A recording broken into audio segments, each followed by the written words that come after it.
point.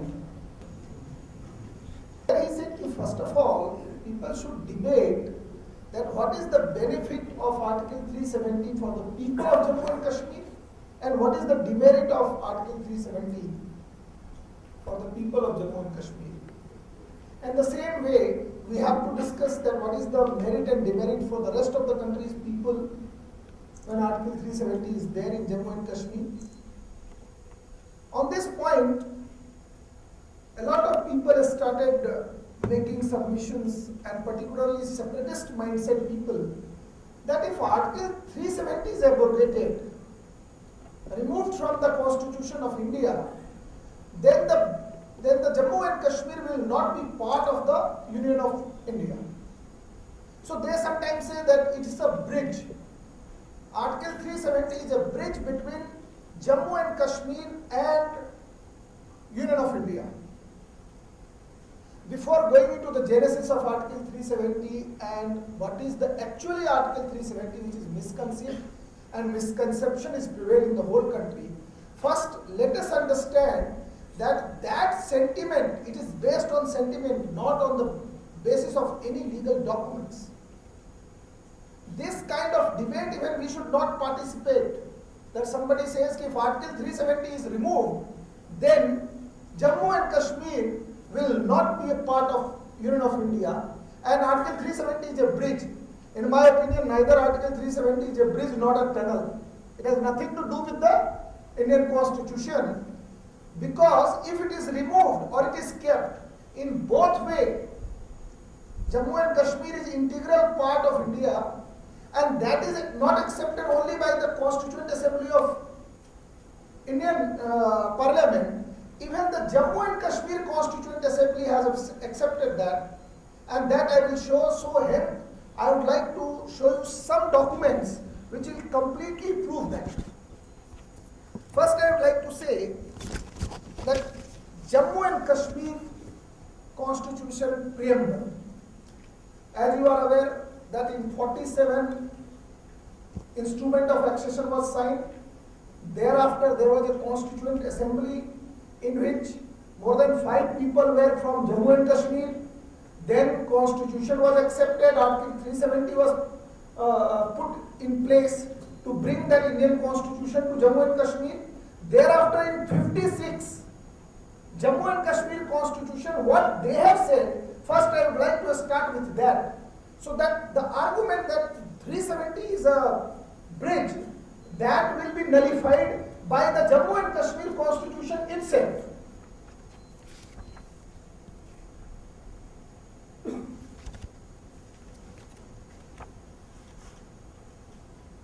Preamble I would like to read. This is not preamble of Indian Constitution. This is the preamble of Jammu and Kashmir Constitution. We, the people of the state of Jammu and Kashmir, having solemnly resolved, in pursuance of the accession of this state to India, which took place on the 26th day of October 1947. That means Constituent Assembly of Jammu and Kashmir have ratified the instrument of accession. So where is the debate and how that can be debated? That whether Article 370 has not merged Jammu and Kashmir to India. It is the instrument of accession that has completely merged the Jammu and Kashmir to Indian Union. What it says further, to define the existing relationship of the state with the Union of India as an integral part thereof. We know that for any constitution, preamble is a heart, Atma bolte hain. So preamble, we can't go to beyond preamble. So in the preamble, they have categorically stated that whatever has happened on 26th day of October 1947, instrument of accession, that is final, and Jammu and Kashmir state with the Union of India as an integral part thereof, and to secure to ourselves that the same justice, liberty, equality, fraternity. And then what it says, last 2 lines I will read. In our Constituent Assembly, this 17th day of November 1956, do hereby adopt, enact and give ourselves to this Constitution. So this debate that you don't talk Article 370, you can't even debate Article 370. The separatist mindset and the pseudo-secularist, the moment anybody talks about Article 370, they start making hue and cry that the moment you talk about Article 370, Jammu and Kashmir will be not with us. So first of all, that is a misleading statement. That is a statement by which they are creating confusion and misconception. There are so many writers like A.G. Nurani who misinterprets the Indian Constitution as well, Jammu and Kashmir Constitution. After preamble, I would like to read 3 more sections from Jammu and Kashmir Constitution, because here many people may not be that going and reading the Jammu and Kashmir Constitution. That's why I am reading that, because people should understand that even constitution making was for all princely estates. Instrument of accession was same for all states. 3 Kochi, Travancore have made their constitution. Every state had a constituent assembly. Why 370 came, that I will come on after 5 minutes. Before that, I would like to go through 3 sections of Jammu and Kashmir Constitution. Section 3, it's very important, that completes the merger. Relationship of the state with the Union of India, the state of Jammu Kashmir is and shall be an integral part of Union of India. The word is "is." It doesn't say that shall. But that means the day this constitution was accepted by the Jammu and Kashmir Constituent Assembly, that day they were accepting in that Jammu and Kashmir was part of India, Union of India, and thereafter they are saying this shall be an integral part, is and shall. So before even this constitution is accepted by the Jammu and Kashmir people, Jammu and Kashmir was integral part of India. Then section 4 about the territory of the state, that whatever is the state territory, that will be part of the Union of India. Then section 5, it talks about that what will be the relationship. That is the implication of Article 370, which T.H. Chaudhary Sahab was saying, that they exclude to make laws for the state under the provisions of the Constitution of India. Here they talks about Article 370, I will come later. Then the biggest issue which we should keep in mind, there is a section 147 of Jammu and Kashmir Constitution, which categorically says that any part of the Jammu and Kashmir Constitution can be amended except the provisions of section 3 and 5. So section 3 talks about that India is integral part and shall be, Jammu and Kashmir is and shall be integral part of India, and that section is unamendable as per their own constitution. So this debate that if Article 370 is touched or debated or removed or abrogated, then the Jammu and Kashmir will be not part of India is completely misconceived, misconstrued. Why I took this issue at a very threshold and beginning, because this issue is being debated, because 24-hour news channel, most of the panelists come, they read something on Google, they come and they debate the issue, and there more than 50-60% are people from which kind of places, and they will support always that Article 370 is required, it's a human right, whatever, not which is no way connected to this. So in my view, before debating Article 370, we should know that what is our strength. Our strength is that whether Article 370 is there or not, it has nothing to do with the merger or accession or whatever it is of Jammu and Kashmir to India. The accession and merger or integration of Jammu and Kashmir, the better word is integration, is complete. Now nobody can question that Jammu and Kashmir in any circumstances it can go out of the. So before we go further, that what was the genesis, why Article 370 and this subject, in reality, this was my view that we should first discuss this issue, that neither it is a tunnel nor it is a bridge. Article 370 is a legislative mechanism and it is only given to Jammu and Kashmir in a special circumstances, but it is not a special status. So now I will come to the point that what was the reason. This question comes from everybody, that as on date, why we have not completed this whole process? Why Article 370 was put at that time? only in respect of Jammu and Kashmir, and why not other states? 47, there was a accession. We know that there was an attack by regulars and irregular tribesmen from Pakistan. It took some time for that signing that accession. Indian army went there. Thereafter, there was a ceasefire because we approached UNO. And I will come for last part, that what is the status in UNO also in 5 minutes. Because in our view right now nothing is pending in UNO as far as Jammu and Kashmir is concerned. So in that circumstances, when every state was supposed to make constituent assembly and make their own constitution, Jammu and Kashmir was unable to progress.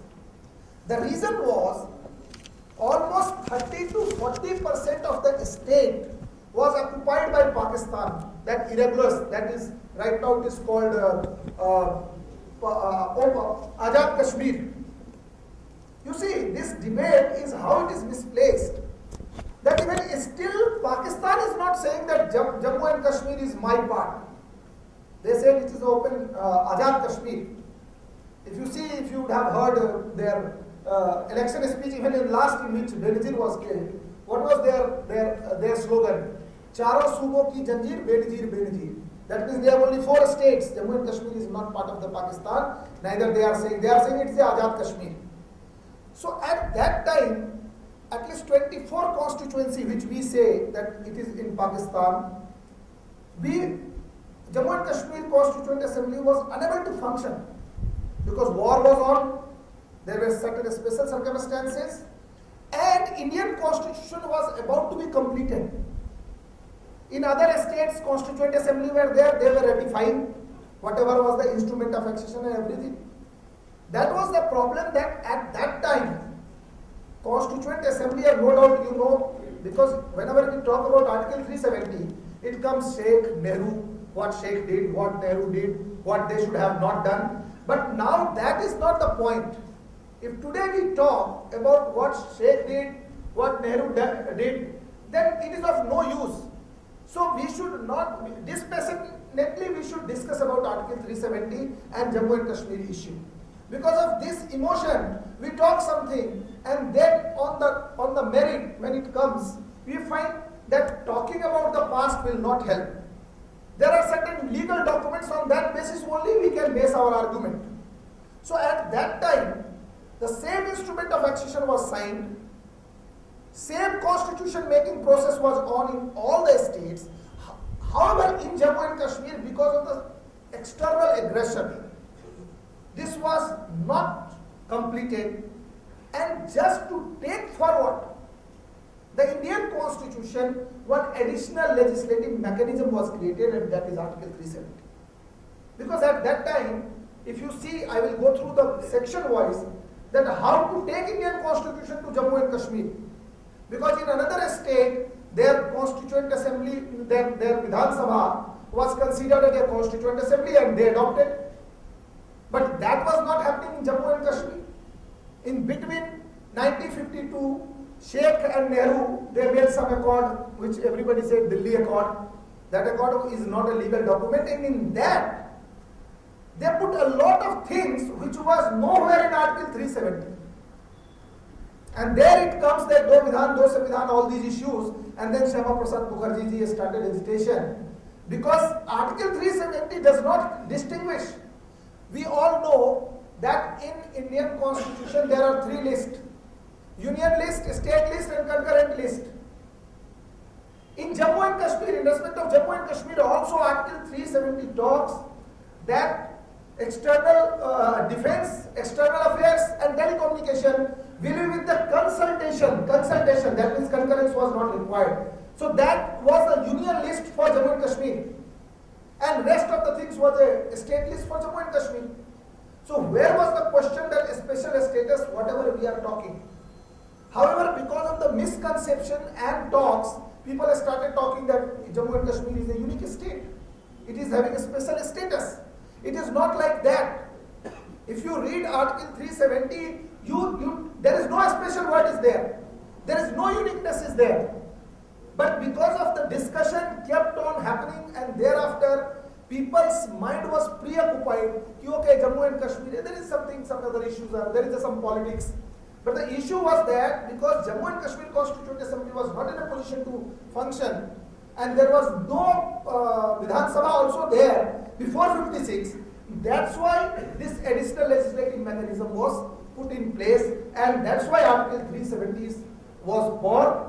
No doubt, 1952 Accord, we know that Nehruji was having soft corner for the wishes of people. He thinks Jammu Kashmir wishes of people means for him the wish of Sheikh Abdullah. That was his view. But that has happened, and we are not here right now to discuss that issue because that is not going to help us. Before going into the further debate, I would like to, what was the power given? Because if it emanates, that merger, the accession emanates from the instrument of accession. Instrument of accession power comes with whatever constituent power was given to the prince of the princely estates. We know that India was born out of the India Independence Act 1947. There were two groups, one group which was ruled by British and another through the rulers, through the princes. So there I would like to just read few lines that what was the Lord Louis Mountbatten has said, that how the all prince should behave. I deal first with the problem of British India because you will realize that until the problem was solved, it was quite useless to try so start on a solution of the problem of state, so I address my mind to former. Then it says, now the Indian Independence Act releases all the estates from all their obligations to the crown. The estates will have complete freedom technically and legally they become independent. Out of something like 565 states, the vast majority irretrievably linked geographically with the dominion of India. You know, there was a geographical continuity. If even suppose like Hyderabad, that I want to merge with accession with Pakistan, but there was no geographical connect. So it was not possible and this power was not given to them. In case of Jammu and Kashmir, why it became difficult? Because there was a geographical continuity with Pakistan also. Then let us turn for one moment to the Cabinet Mission Plan of 16th May 1946. In this plan, the proposal was that the state should surrender to central government's three subjects. You see, this is the statement of Mountbatten for only three subjects: defense, external affairs, and communication. That was a plan which, to be best of my belief, every ruler and every state accepted as reasonable, fair, and just. I talked with so many rulers and everyone felt that defense was a matter of the state could not conduct itself. So this issue, what we are talking only three subjects, this was the decision taken much before the accession and that same kind of documents were signed by all. And then what he has said, one more line, that draft instrument of accession which I have caused to be circulated is a basis for discussion. So time and again people say that there was an instrument of accession, though that accession was for all same. Then next, Indian Independence Act, I have already discussed about that. Then I think here everybody is aware that the instrument of accession in sum and substance, the documents on which we are relying, that Maharaja Hari Singh or that these three subjects will be central, rest will lies with me. That was the only thing. Thereafter, the most important issue was, Indian government has issued a white paper. I think without reading that white paper one page, we cannot reach to the conclusion that how and why Jammu Kashmir got this 370 and not other states.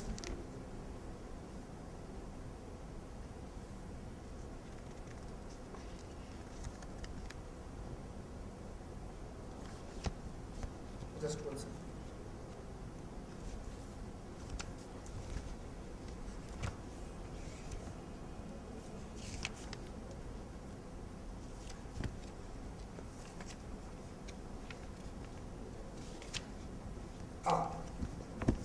This is one of the most important documents. Here only comes about a special provision regarding the state of Jammu and Kashmir. It talks only one para is there. The state of Jammu and Kashmir acceded to India on October 26, 1947. The form of instrument of accession executed by the ruler of the state is the same as that of the instrument executed by the ruler of other acceding states. Legally and constitutionally, therefore, the position of this state is the same as that of other acceding states. The government of India no doubt stands committed to the position, and the accession of this state is subject to confirmation by the people of the state. This, however, does not detract from the legal fact of accession. The state has therefore been included in Part A states. That means princely estates. In view of the special problem arising in respect of the state and the fact that the government of India have assured its people that they would themselves finally determine their political future, the following special provision has been made in the Constitution. So white paper clearly says that why Article 370 was added. Now if we see what Article 370 talks, I think I have covered that point. I will not read the section. It says clearly that for 3 issues you have to consult, and rest of the issues you have to have concurrence. In 65 years, there is no mechanism is given that if suppose government is not giving concurrence, then what is the way to take? If suppose Union of India sends something that you give concurrence for this subject, they do not give, they keep in their pocket, but there is no mechanism was developed. Thereafter, if you read, I think that is circulated what implications I have given. That this is the only article in Union of India Constitution which talks about that how it can be abrogated. If you read the whole Constitution, it does not talk like Article 1 how it can be abrogated. Article 368 how it can be. Nowhere you will find that it can be abrogated. We should understand, we should ask this question in the debates and all, that our draftsmen under the leadership of Dr. Babasaheb Ambedkar, why he has kept this amendment provision in Article 370. Why in Article 370 itself, they have said that if Constituent Assembly of the Jammu and Kashmir, if they recommend to the President, without going to the event Parliament, President can remove this Article 370. Have you seen any article in the Union of India's Constitution? Because 306A, which was the draft Article 370, the debate is very much clear. Gopalaswamy Iyengar has clearly said that there are 3 reasons because of which I am putting this section, putting this article, because there is external aggression, we can't make Constituent Assembly and we cannot get it ratified. Hence we are putting Article 370, and that's why in Part 21, temporary transitional special provision is written on top, and Article 370 was put. If you see Article 370, it starts like this: temporary and transitional provision. Why our draftsmen, our founding fathers of this country has written temporary and transitional? If anything happens about the Babasaheb Ambedkar or Dr. Rajendra Prasad, people come on the street. But how if somebody has written temporary and transitional, then last 65 years this is temporary and transitional? And that's why in the same article the provision is given how to remove that. I was saying that why it is kept in the same section, because the founding fathers had kept in their mind that the moment Constituent Assembly of the Jammu and Kashmir completes their constitution making, they will recommend to the President of India as per 2D, and President of India will remove this section, remove this article. But they did not do it, because in Constituent Assembly, you all are aware that out of 75 people, 72 people came unopposed because of the connectivity between Sheikh Abdullah and Pandit Nehru. Out of 75 members, 72 came unopposed. Can you imagine? If you wanted to know the wishes of people, you should have got that election free and fair. Sheikh Abdullah was not the leader of the whole Jammu and Kashmir. He was leader of only a Kashmir small valley, 5-6 districts. Because the moment we talk about Jammu and Kashmir, everybody thinks there is some problem, there is some dispute, there is a fight. It is not like that. More than 50,000 square kilometer is Ladakh. Not a single time they have demonstrated against the Indian government. 15,000 is Jammu and Kashmir Valley, and 35,000 square kilometer is Jammu. So just imagine, out of 1 lakh kilometer, 85,000 square kilometer land is completely, they want complete integration with India. Only 15,000 square kilometer, they do not want this because it helps them. There are only 5-6 families who is ruling Jammu and Kashmir, and they are based in 5 districts of Kashmir Valley. And that's why they are getting protection from the government. I'll just want to share one information. You know, when Sheikh Abdullah became Prime Minister, he said, I am a Krantikari, and Nehruji used to say he's a very Krantikari guy, like some Krantikari channels. So he said, I will use Land Ceiling Act. And he implemented first time Land Ceiling Act in Jammu and Kashmir, because in the Kashmir Valley all the lands were belong to Kashmiri Pandits. But you see, till date Land Ceiling Act is not applicable in Jammu and Kashmir. Can you imagine this kind of, this is the misuse of Article 370. That Land Ceiling Act they implemented in 50s, but Urban Land Ceiling Act is still not applicable because those politicians who are ruling there, they have vested interest. So Article 370, it was in the mind of our draftsman, is a temporary and transitional, and that's why it is added that how to remove this. And in 370 itself says that it can be removed by President if they get recommendation from the Constituent Assembly.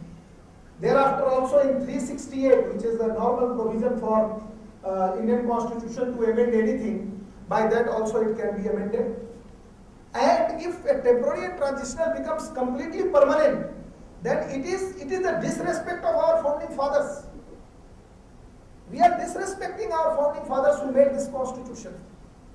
So Article 370, if you read as a whole, you will find only 3 things: that it was a temporary and transitional, it was a special legislative mechanism by which Indian constitution was taken to Jammu and Kashmir, and it has to go before Constituent Assembly should wind up, and they should have recommended to the President of India that this article should be abrogated. But sadly, that has not happened. Now, what is the way forward?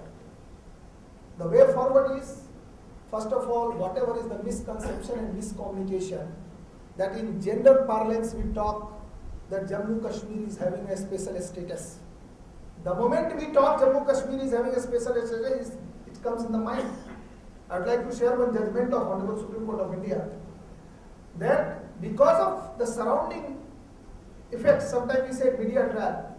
In 1964, one Lakhan Palji went to Supreme Court and said that I am unable to contest election because up to 64 there was no direct Lok Sabha election in Jammu and Kashmir. So that is a violation of fundamental rights. But Supreme Court said no, there is no violation of fundamental rights because the member of Legislative Assembly choose their member of Parliament. Can you imagine? In the whole country, for the election of member of Parliament, there was a direct election. But in Jammu and Kashmir, there was no direct election because MLAs were electing their MPs. And Supreme Court, in this judgment, did not do anything because the general perception was not like that. So until through public pressure, it goes to everybody that what is the actual position of Jammu and Kashmir vis-a-vis Indian Constitution is concerned, neither court nor parliament, nobody will be able to do anything until we create a pressure. Everybody should know the correct facts and figure about the Jammu and Kashmir. Another issue, when Sudhakar ji was talking, he mentioned one aspect that two West Pakistani refugees, there are two refugees, that time East Pakistan is Bangladesh. So now all the refugees who are settled in Jammu and Kashmir, we call West Pakistani refugees, we are filing a Supreme Court SLP on that aspect. So those West Pakistan who settled in Punjab, they became two Prime Minister, one Deputy Prime Minister, but those who settled in Jammu and Kashmir, they are still not having a state permanent resident certificate. This is the worst form of violation for human rights. But I would like to say that they are citizen of India. They are citizen of India, but they are not citizen of Jammu and Kashmir. Can you imagine the pain that a person can cast vote in the election of member of parliament, but he cannot cast vote in the election of panchayat. He cannot cast vote in the election of municipal authorities. He can become prime minister of this country, he can contest member of parliament election, but he cannot become panchayat sevak. So that kind of things have been created by Article 370 or in the guise of Article 370. Now if you see, it will look like that contradicting with myself, that because of Article 370 they have gone to this position. It is not like, it is completely not like that. Article 370 I have explained that it is a constitutional mechanism and it has taken Indian constitution to Jammu and Kashmir. Because of the Delhi Accord and bonhomie between Nehru and Sheikh, the political frauds were committed by the government of India at that time. Before parting, I would like to talk about that fraud. In 1954, there was a presidential order. By that order, our constitution was amended. Can you imagine? Everybody knows that what is the process for amending Constitution of India. Constitution of India can be amended only by Article 368, that it has to clear 3/4 majority by the parliament, and then more than half of the states should ratify that. That is the only process by which Constitution of India can be amended. But a fraud has taken place in the name of Article 370, because Article 370 talks that after the suggestion of the rulers of Jammu and Kashmir at that time, President can modify some sections, some articles. And Article 35 capital A was added. And the whole fraud which has happened, like you cannot buy land, you cannot get job, it is not because of Article 370. I request all of you, when you go back, read Article 370. It does not talk that you can't get job in Jammu and Kashmir. You can't buy land in Jammu and Kashmir. It is Article 35 capital A. It is amended. Our constitution was amended because of by a presidential order. My senior colleague is here. That 35A was added, and in that 35A, what is written, that I would like to share with all of you. It says 35A, this is very important. Notwithstanding anything contained in this constitution, no existing law in force in the state of Jammu and Kashmir, and no law hereafter enacted by the legislature of the state defining the classes of persons who are or shall be permanent residents. So Article 370 has not given right to Jammu and Kashmir to decide that who will be their permanent resident. It is Article 35 capital A, which was added by a presidential order. If any law student is here or anybody is political science, you go and see your Constitution of India, you will not find this section even there. It is in the appendix. So in 60 years, nobody could know that this constitutional fraud has taken place. And in the guise of this, they decided that who will be permanent residents. And what right was given to Jammu and Kashmir? There are 4 rights. To define the permanent residents, employment under the state government, acquisition of immobile property, settlement in the state, what we are talking about, that they cannot buy land, and rights to scholarship. So what Sudhakarji was telling, that the people who have crossed and settled, though they have settled in Jammu and Kashmir 60 years back, but they are not having all these rights, not because of Article 370, because of political fraud, constitutional fraud committed by the then government on the people of Jammu and Kashmir as well as India, that they had given right to the power to Jammu and Kashmir government to decide all these issues under Article 35A. And as you know very well, they do not want anybody from other states or even from their states also who are not from Jammu and Kashmir. Hence, they added Section 6 in their constitution, which decides that who can be permanent residents. And can you imagine? I would not like to read that. It says that only who can become permanent resident of Jammu and Kashmir. You understand? 370 basis Article 35A was added. On the basis of Article 35A, they added Section 6 in their constitution and they defined permanent residents. Who can be permanent residents? A person who can show the documents that I am having land in 1947, 1954, because order is of 54, or he can show some proof that he was the PRC in 1944, 10 years before that. Can you imagine? The country was divided, everybody crossed over and they got settled. So who can show? Say anybody who has come after 47 only from West Pakistan. They settled, there are more than 3 lakhs people are in Jammu and Kashmir. And because of this Article 35A, they are not having rights for higher technical education.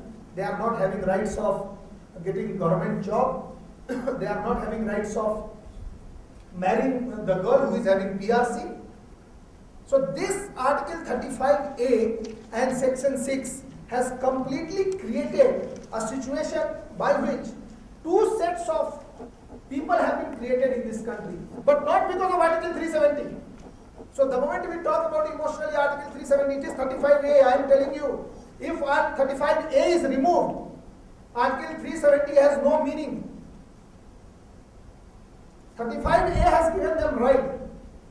And because of that, we are unable to completely constitutionally integrate India. Because all the rights are given to them. We can't amend their People's Representation Act. We can't amend their Delimitation Act. You see what kind of fraud they committed because of this, that in 15,000 square kilometers there is a 47 Vidhan Sabha seats. And rest of the Jammu and Kashmir, it is less than 36. So whatever you do, there will be in majority. The moment 370 comes or Article 35A will come, they will go together. What kind of fraud has taken place?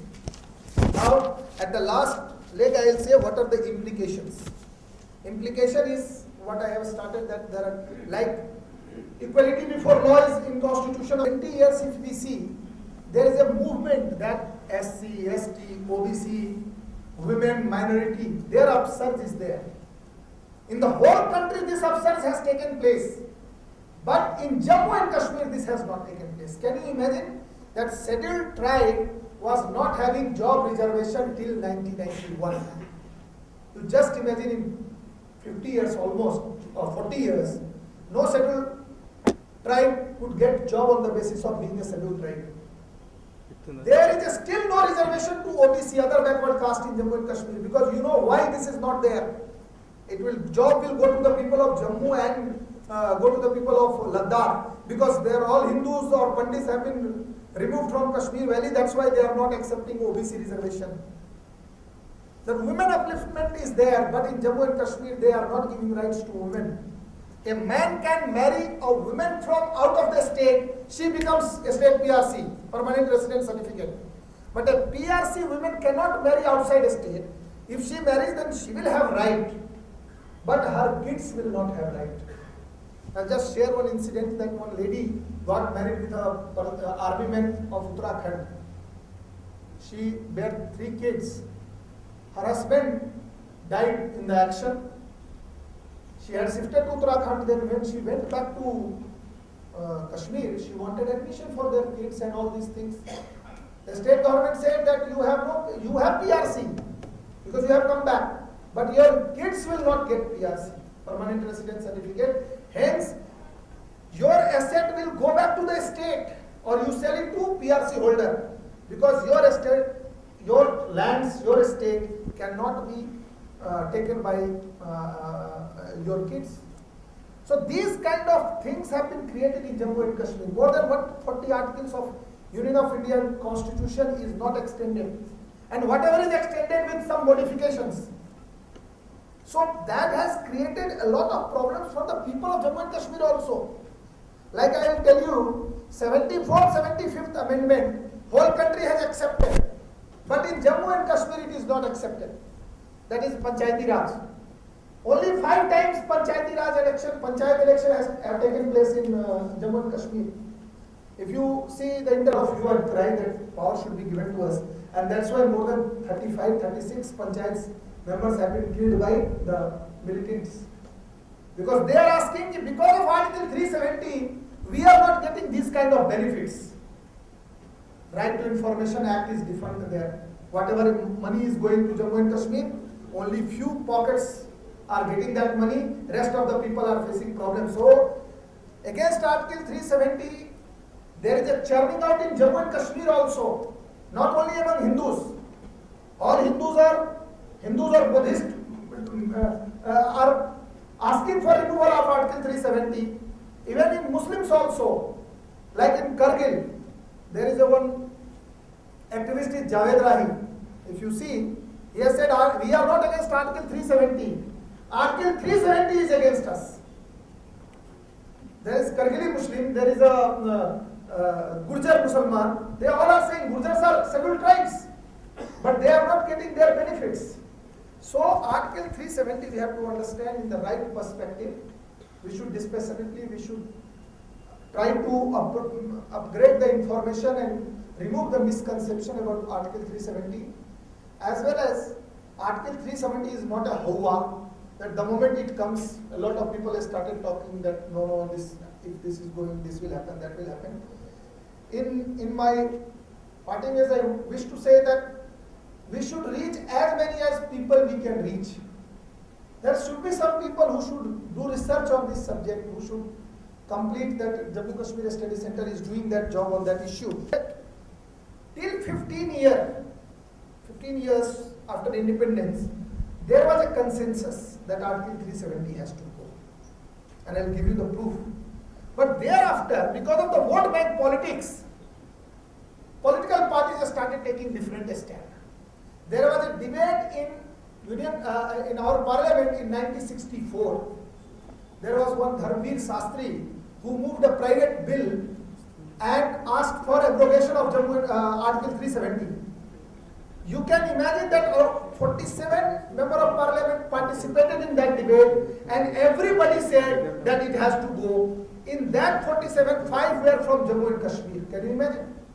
The people like Madhu Limye, Ram Manohar Lohia, Saryu Panday, all from Socialist or Communist Party, they supported that Article 370 should go, and 1964 debate. However, government said at that time, look, this is a private bill, hence, we will not amend the constitution by way of a private bill. Everybody said in the Indian Parliament, this is the only time where all parties are together. Let us abrogate this section. But Congress government said, no, we will certainly do it. We will do it as early as possible, but we will do, there is a process, and by that we will remove Article 370.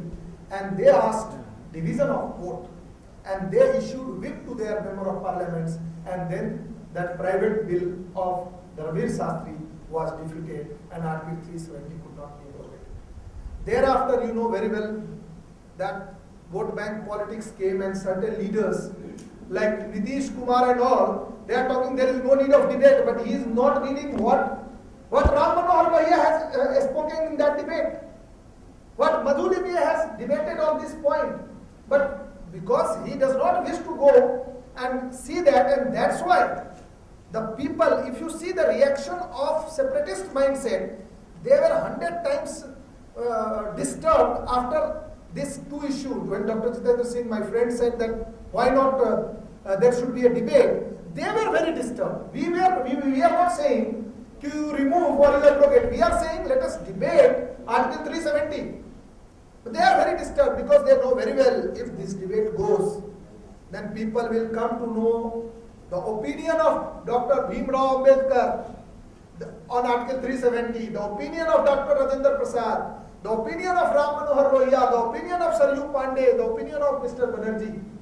If these things comes in the public knowledge that these people were against Article 370, then certainly the whole country will uprise and say that this article has to go and this inequality should be removed, and then only we can completely constitutionally integrate. Jammu and Kashmir is an integral part of India, but in constitutional integration, it is not as part of India as Andhra or Telangana or Simandra or Bihar. Jammu and Kashmir is having certain things which we can say that it is not completely constitutionally integrated because our 140 article is still not gone to Jammu and Kashmir. So by this I would like to complete my things. If any question is there, because in the debate only we can reach to the issues. There's one point about the UN status. Yeah, UN status. I'm sorry. As far as UN status is concerned, it was our blunder that we accept. We should have, there is a line in Ramayana, Samrat ko nahi dosh ko sahi. A person who captures, nothing happens. But Nehruji was trying to prove the whole world, look, I am holier than thou, and then he went there. Even if you see that, UNO, what is the resolution says? In the final resolution, we are victorious. What it says, that the army of Pakistan should go back to Pakistan. The area should be completely free from irregulars as well as Pakistan army. Again, it does not say that Indian army will go back from Jammu and Kashmir. It says India will have presence of military, and thereafter we will take the will of the people. What is our stand on that? That there was a constituent assembly in Jammu and Kashmir, and they have already given their acceptance to Indian constitution. In 26, they have accepted our constitution. Second thing, Pakistan did not vacate that land, hence that UNA issue is over. In 64 or 65, now there is nothing pending. Then I got a question on that why then UN observer is in Muzaffarabad, Jammu and Kashmir. UN observer anywhere whether there is a dispute on the borders, UN observer is there. So as on date, there is no pending issue of Jammu and Kashmir in UNO. Otherwise, it cannot be that 60 years a pending issue is there, because there was a conditional order or conditional direction was there by the UN that first Pakistan should vacate the whole land, which has never happened. So in my view and in the view of several eminent thinkers, that as on date, there is no issue left in UNO regarding Jammu and Kashmir is concerned.